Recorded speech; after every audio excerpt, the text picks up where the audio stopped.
I don't know where she is. But local and state politicians, including Jones County State Senator Chris McDaniel, seized on the news to drive home a different point. Undocumented immigrants were taking American jobs. And where is the hope to the American workers, sir, when you roll out the welcome mat for illegal immigrants all over this country?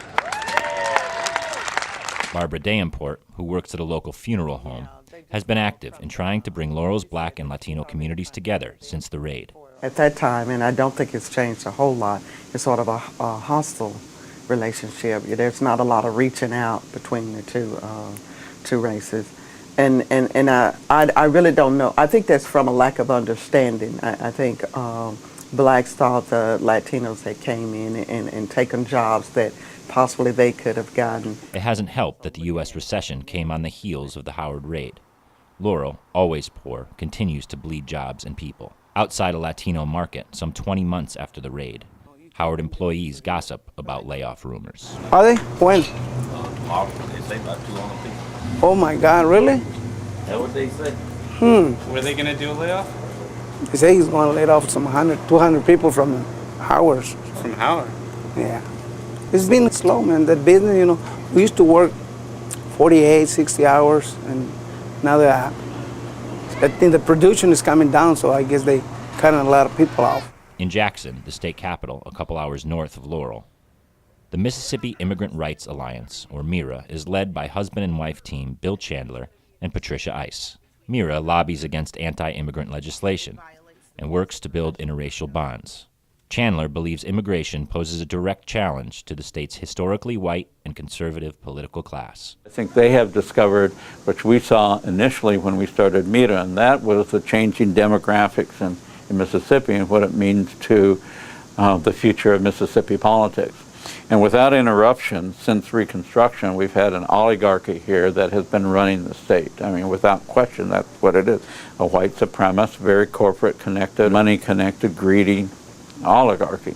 And if you put together the white progressives, you may call them that here, with the black voters and the growing Latino voters, you're setting the stage for significant change in Mississippi. There is no doubt a political backlash against immigrants is underway in Mississippi. The legislature passed a harsh illegal immigration crackdown a full 2 years before Arizona's better-known legislation. Mississippi's law hasn't been enforced due to concerns over costs and likely legal challenges. But under SB 2988, it is a felony for an undocumented immigrant to seek or hold a job in Mississippi. Members of the Black Legislative Caucus fought unsuccessfully against the bill, and they remain immigrants' most reliable defenders in the Mississippi legislature. I believe it has more to do with a common interest and a common goal, and when you've been attacked and continue to be attacked by the same forces that you see benefiting from the draconian position on immigration and man's inhumanity to man, when you've been victimized by that continuously, it's not as difficult for you to understand that and appreciate it. Back in Laurel, Barbara Davenport was among those who began to think about how to help Latinos after the mass arrests. Racism is still flowing here in this area, probably worse than anywhere.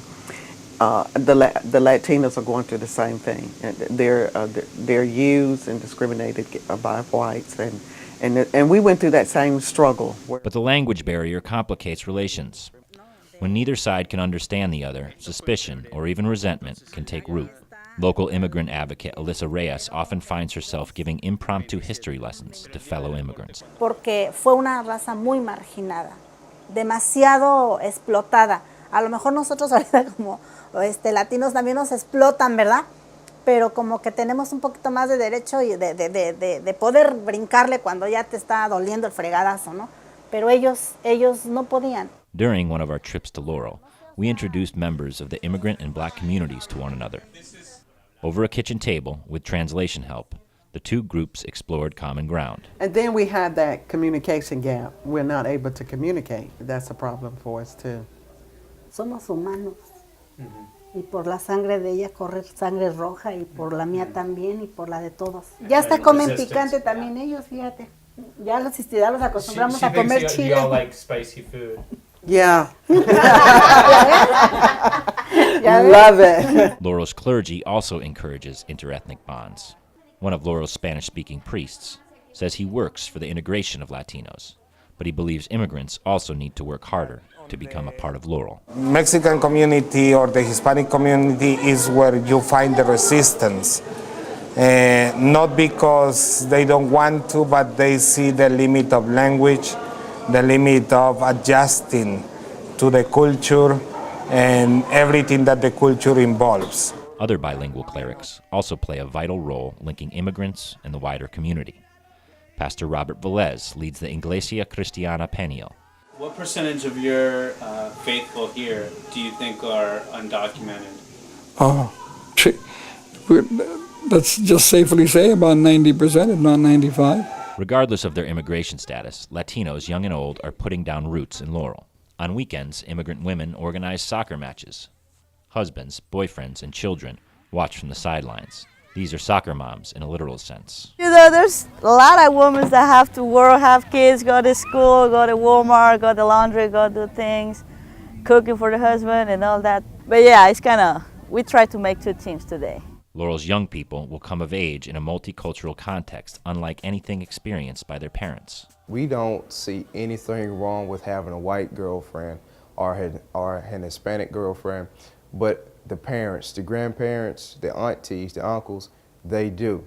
And until we move away from that, it's still going to be the same. It's still under the surface. It's still here.